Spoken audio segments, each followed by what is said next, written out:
Olá, eu sou o Breno do canal Medicina Passo a Passo e hoje iremos conversar sobre o vírus da hepatite A.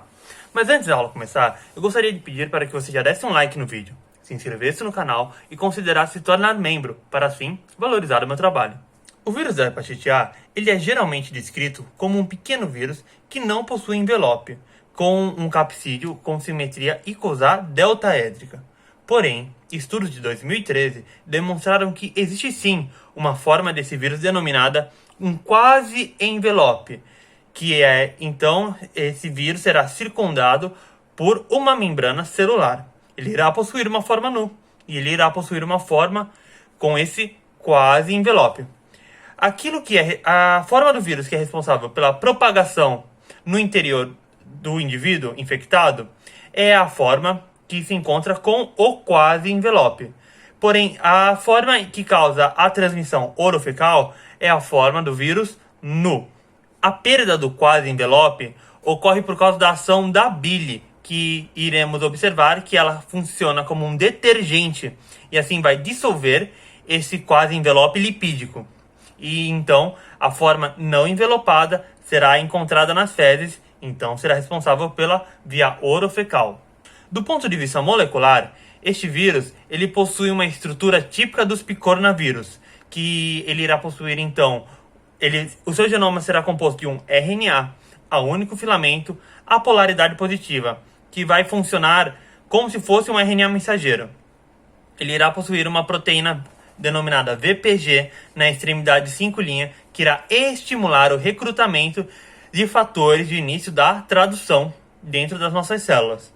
E ele também possui uma sequência íris na extremidade 5' que irá permitir a tradução independente de um cap nessa extremidade 5'. E além disso, ele também irá possuir uma cauda poli-A na sua extremidade 3'. As principais diferenças desses vírus para os outros picornavírus é que ele possui uma extrema resistência tanto a altas temperaturas, ele consegue resistir a ambientes acima de 80 graus Celsius, quanto ele também consegue resistir, ele consegue permanecer estável e manter a sua forma infectiva, a sua capacidade de infectar novamente um ser humano, até mesmo em ambientes com pH de 1, por mais de 2 horas ele consegue manter a sua estabilidade nesse ambiente com pH de 1 por mais de 2 horas. E logo, se ele resiste a ambientes ácidos com acidez de pH de 1, ele consegue resistir tranquilamente à acidez gástrica do nosso estômago e assim ele consegue passar para o nosso intestino e isso irá permitir a via orofecal de transmissão. No seu ciclo infectivo dentro da célula, ele não conclui essa infecção, esse ciclo infectivo, pela lise celular, e sim por exocitose. E quando ele vem secretado por exocitose, ele irá levar com si o seu quase envelope. E essa incrível resistência que ele demonstra o torna extremamente transmissível no ambiente.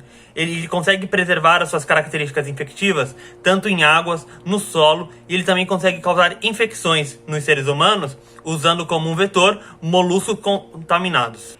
Por sorte, existe apenas um serotipo desses vírus e que essa infecção por esse serotipo induz a formação de anticorpos que duram por muitos anos. Ou seja, é difícil ocorrer casos de reinfecção pela hepatite A. Na transmissão orofecal, quando esses vírus chegam no intestino, eles irão causar uma baixa replicação, porém com consequente também uma baixa viremia. Mas essa baixa viremia basta para conseguir transportar esse vírus do intestino para o fígado. E lá eles também irão causar uma infecção. Os vírus que se formam no fígado podem também voltar para o sangue e irão causar de novo uma viremia não muito importante. Porém, aquilo que pode ocorrer também é que do fígado, esses vírus formados podem ir para os dutos biliares, onde lá os sais biliares irão remover o quase envelope deles. E assim esses vírus nus serão eliminados nas fezes. É apenas algumas semanas depois que o vírus começa a ser liberado nas fezes que aparecem os sintomas. O dano nos hepatócitos não irá decorrer de uma ação diretamente viral. O dano ele ocorre por causa da resposta imunitária célula-mediada na tentativa de matar as células infectadas. De fato, Nos tecidos hepáticos é possível observar, através de uma análise histológica, células sofrendo necrose e apoptose, junto com um infiltrado de linfócitos nesse tecido hepático. E isso irá causar uma degeneração hepática e se hipotiza que o principal responsável pelo dano célula-mediado seja os linfócitos CD8 citotóxicos. O quadro clínico ele irá depender muito da idade do indivíduo. Em crianças, provavelmente por terem um sistema imunitário menos forte do que em adultos, elas são assintomáticas em 90% dos casos. E em adultos, geralmente aquilo que se observa é uma hepatite aguda autolimitante em 50% dos casos. Os outros 49,9% dos casos são também assintomáticos, mas também existe uma pequena probabilidade de uma hepatite fulminante, que irá causar uma necrose massiva do fígado com morte em pouco tempo do indivíduo. E essa hepatite fulminante irá ocorrer em 0,1% dos adultos infectados. No específico, os sintomas que se observam depois de cerca de um mês da infecção inicial é febre, astenia, ou seja, astenia é a sensação de exaurimento físico. Temos também náusea, anorexia, dor abdominal, icterícia, por causa do aumento da bilirrubina no sangue, dando então um tom amarelado tanto para a pele, tanto para a esclera do olho. A esclera é essa parte que deveria ser branca, e as mucosas também tendem a ter um tom amarelado. Além disso, a bilirrubina também se acumula no xixi e assim irá escurecer a urina. É apenas após o aparecimento dos sintomas que irá se observar uma resposta humoral, que irá começar pelos IgM, que irão atingir um ápice cerca de 2 meses após a infecção, e depois os IgG, por sua vez, quando irão começar a aumentar a sua concentração no plasma sanguíneo, geralmente corresponde ao período da melhora dos sintomas, que tendem a sumir depois de 2 a 3 meses da infecção inicial. Este vírus ele é difuso em quase todo o mundo, e a prevalência irá depender muito das condições sanitárias do local analisado. Por exemplo, na Índia, é quase 100% a prevalência deste vírus, enquanto nos Estados Unidos pode chegar a 10% dos indivíduos adultos. Porém, como vimos, as infecções durante a infância elas são majoritariamente assintomáticas. Então, em países com baixas condições sanitárias, por causa da via orofecal, aquilo que irá ocorrer, na maioria dos casos, é que nesses países irá ocorrer a contaminação generalizada da população já na fase da infância. Então, logo, apesar da maioria da população já ter sido exposta ao vírus, são baixíssimos os casos de indivíduos que desenvolvem os sintomas. Enquanto, por outro lado, em países com melhores condições sanitárias, a população não se contamina por esse vírus na infância. E, quando adultos, ela estará suscetível a uma infecção sintomática do vírus da hepatite A, que não irá tender a se espalhar por toda a população, por causa da elevada condição de higiene daquele local. Logo, aquilo que irá ocorrer, aquilo que se percebe, é um paradoxo epidemiológico. Por quê? Pois, de um lado, onde mais pessoas contraem o vírus, mais esse vírus irá agir silenciosamente, não irá perceber a ação desse vírus.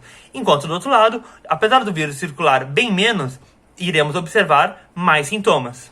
Um grupo particularmente a risco é aqueles que viajam de países de altas condições sanitárias para países de baixas condições sanitárias. Ou seja, são indivíduos não imunes e que poderiam, ao retornar ao país de origem, propagar o vírus para mais pessoas não imunes. Por isso que, em muitos países, é obrigatório tomar a vacina da hepatite A para poder viajar. Nas fezes, esses vírus podem chegar em até 1 bilhão de partículas virais por mililitro. E enquanto essa concentração ela é menor se a gente analisar o sangue, pois como eu já disse, eles não causam uma viremia tão intensa assim. Porém, apesar disso, a contaminação também do hepatite A pode ocorrer por seringas contaminadas. E enquanto as outras secreções como a saliva, a urina, o esperma e secreções vaginais, apesar de possuir o vírus em baixas quantidades, não são capazes de causar a infecção em outros indivíduos. A diagnose ela pode ocorrer através da análise dos sintomas e a identificação dos anticorpos no sangue. Geralmente, quando os sintomas começam a aparecer, o número de vírus nas fezes já começou a baixar. Logo, no momento que o indivíduo procura um médico, pode ser ineficaz o isolamento dos vírus nas fezes.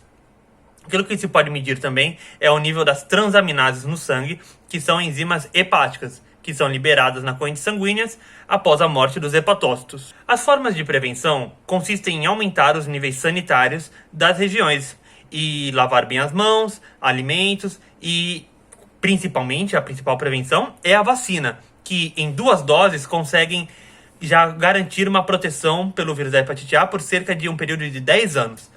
Não existem fármacos específicos para este vírus. Aquilo que se pode administrar em casos graves são imunoglobulinas pré-formadas. Bem, essa foi a aulinha sobre o vírus da hepatite A. Eu espero que você tenha gostado. Se gostou, não esquece de dar aquele like no vídeo, se inscrever, considerar se tornar membro. E eu vou ficando por aqui. Eu espero encontrar você em um próximo vídeo nesse canal que irá falar tudo sobre medicina.